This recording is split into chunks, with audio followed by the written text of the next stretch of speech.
We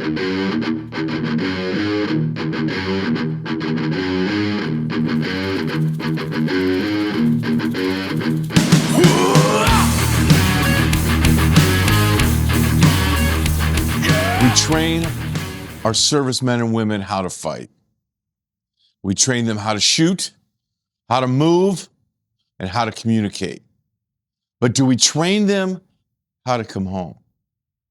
This episode of R.E.D 22 is about tools. Today I'm going to talk about training before and during combat.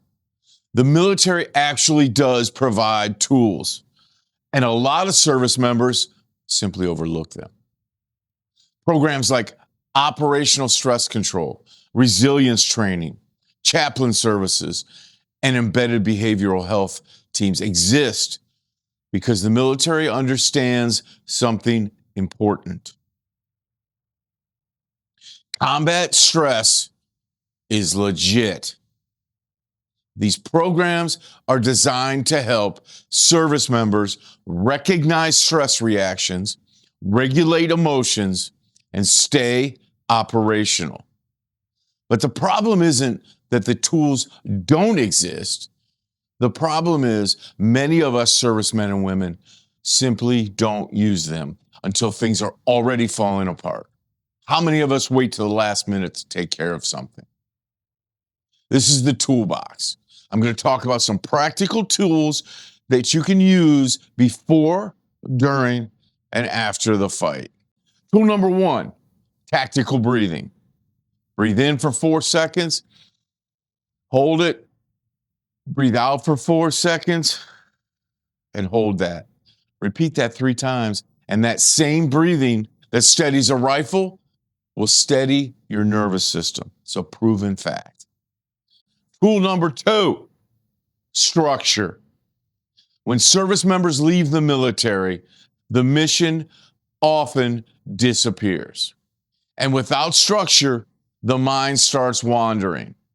Daily structure can help you with fixed wake time, physical training, and defined goals.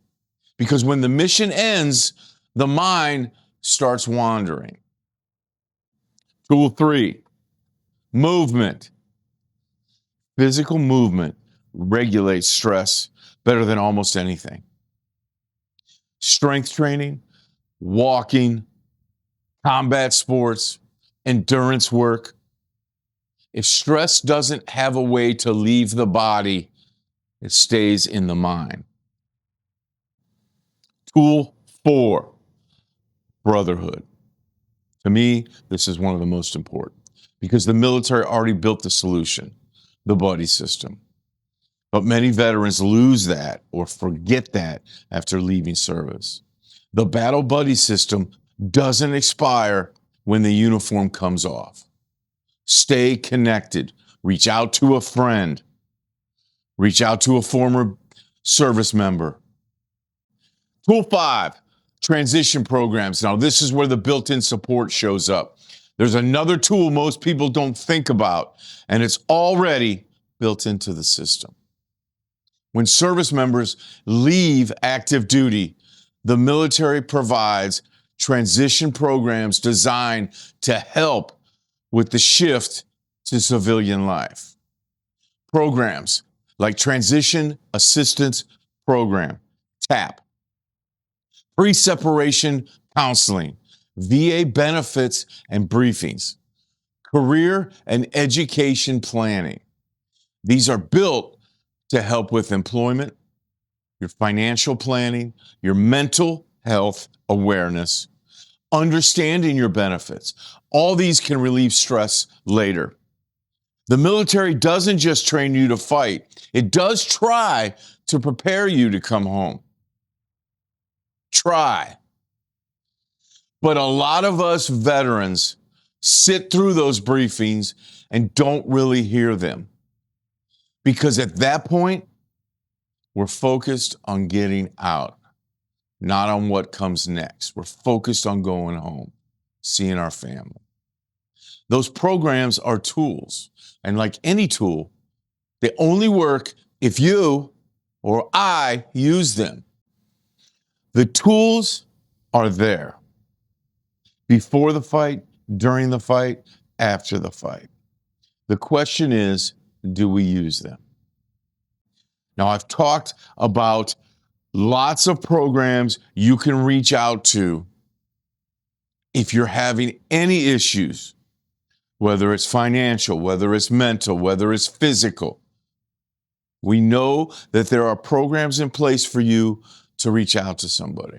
We've talked about you reaching out to a veteran friend, somebody you served with, somebody you know served. I have my friend Dennis, Sam.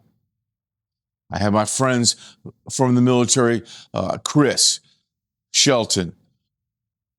If I had to reach out and talk to them, I know that any one of those guys would answer me like that. And you know you have somebody like that as well. Even if you're struggling, please don't be afraid to reach out. Use the buddy system. It's still intact. It doesn't have to be a veteran. It can be somebody at the VA. They have experts in place. It can be calling 988 and talking to somebody about what's going on. They have the Veterans Crisis Hotline. Dial 1 when you call 988. We talk about that again later. I've talked about the different programs that you can use in Second Tour, which I'll talk about one today. You can use these programs. None of them cost anything. Reach out to them, use them. Don't be afraid. Being stubborn, being proud will get you nowhere. Being open, being honest, being strong, and reaching out for help. That's what will get you help. That's what could save your life. This whole podcast is built on the premise of 22 veteran suicides a day is fucking too many.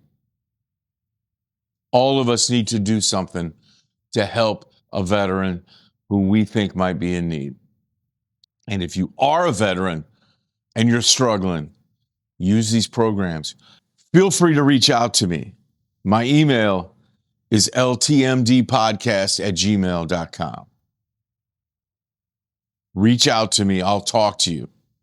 Message me in the posts. I'll reach out. Other veterans will reach out. Use the system and use the programs in place. And please reach out. Don't hesitate.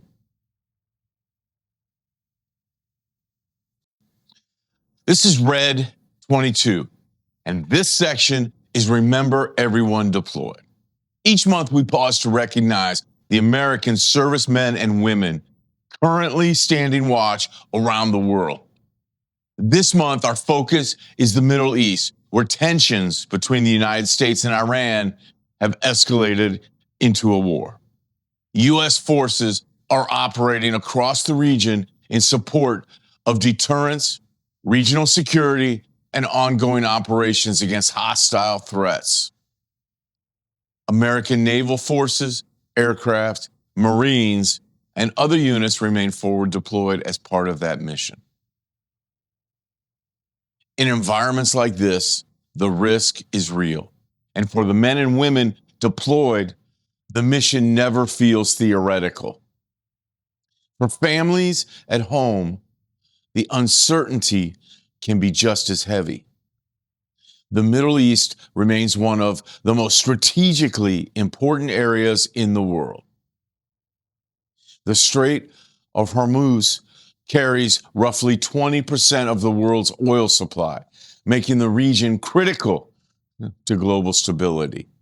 Tonight, somewhere in that region, Americans are standing watch. To the servicemen and women deployed there and to their families waiting for them at home, we see you. We remember everyone deployed. This week's Second Tour Spotlight is vet centers. Vet centers are part of the VA, but they operate separately from traditional VA hospitals. They're smaller, more personal. You can get a better level of service, and they often feel less clinical. They provide readjustment counseling, PTSD support, family services, community-based care at no cost, and often staffed by people who understand military life. Sometimes you don't need a hospital. You need a room with someone who understands the war. If you feel you need help, reach out to these places. They can help you. Survival tools get you through the fight. Healing tools get you through the years. If you or someone you know is struggling, dial 988. Press 1 for the Veterans Crisis Line. It's built by veterans for the fight after. This is R.E.D 22. And remember, 22 a day is far too many. Hey, this is Josie. Thank you for listening today. And that's right, 22 veterans a day is still far too many. If you're struggling or if you know someone who is, reach out. You do not have to carry it alone. Call or text 988, then press 1 for the Veterans Crisis Line. Next month on R.E.D 22, we look at how veterans were treated after Vietnam and how that compares today and why that difference matters. Remember, R.E.D 22, remember everyone deployed. This is built by veterans for the fight after.